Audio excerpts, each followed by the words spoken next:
Hey there guys, this is this week's Connecting with Wunjo rune drawing. I actually had it written down as Wynn, or Wynn. And I checked this and apparently it's another name for Wunjo, so I've left it as Wynn, just because that's what I had intuitively written down. But we'll go through the picture. So there is a picture of ash for its tree correspondence, and Wunjo is actually a really pretty rune, although there is some interesting points that I realised as I was going through the drawing. So, once again, we have joy, hope and pleasure written in the rune itself, and the base rune looks like twigs connected to one another. And then a lot of it is nature imagery for this one. So we have the vines growing around the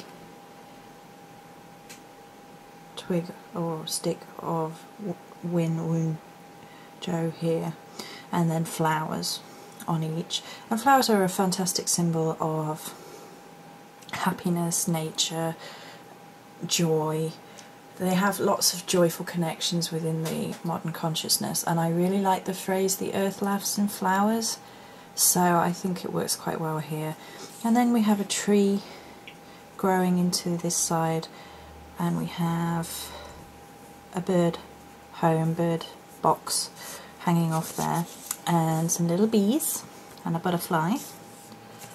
And I'll go through these top meanings that have come from the book first, and then talk about what I noticed with the imagery.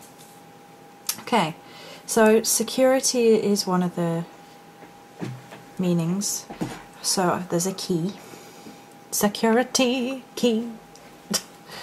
Comfort, I have a feather and a cushion.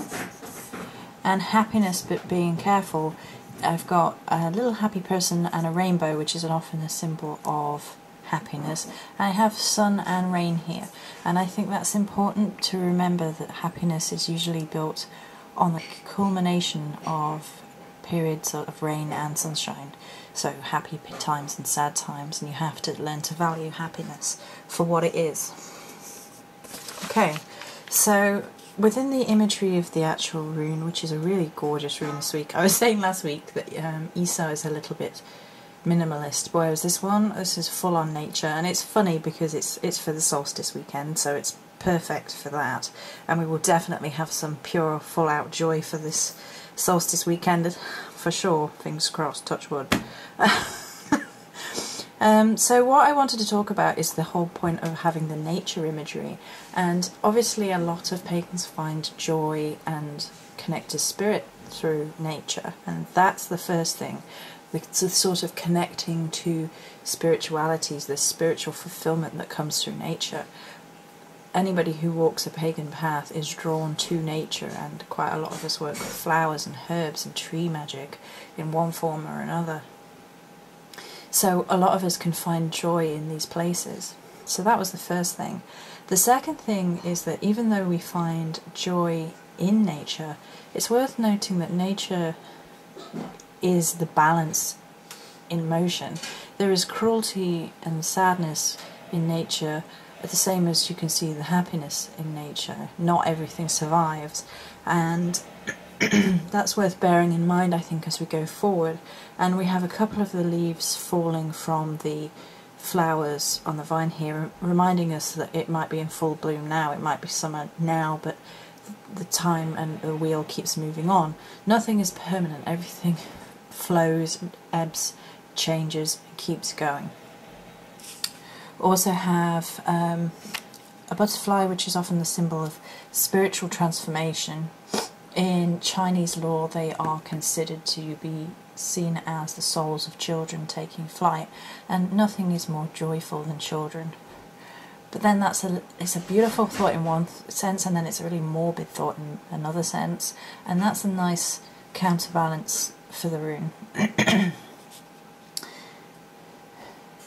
And then we have bees, little buzzy bees. Now, bees are fantastic, you know, there's the happy, fun element to them. They're quite cute when you look at them. I think they are little fuzzy bees. and they make honey and they're productive and they have all that happiness alongside it. But then on the other side, you know, they still sting. They still have the warning sting in the tail. So there's also a bird box for the security, the home aspect. But then it is man-made.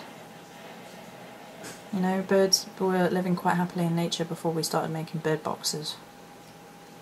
It's just a way of looking at happiness, but being wary, being careful, making sure you don't get lost, making sure it's not false, making sure you're not blind. You know, I think that's what most of the imagery is about, whilst at the same time being a really gorgeous little rune. So that's it for this video. I hope you enjoyed. I realise it says Wynn and not Wunjo, but Wunjo, sorry. I keep seeing Joe and thinking of my own names. It's early, I've only just had coffee. So that was it for this video, for my interesting drawings again. I like this one though, I think the imagery is nice. Many blessings.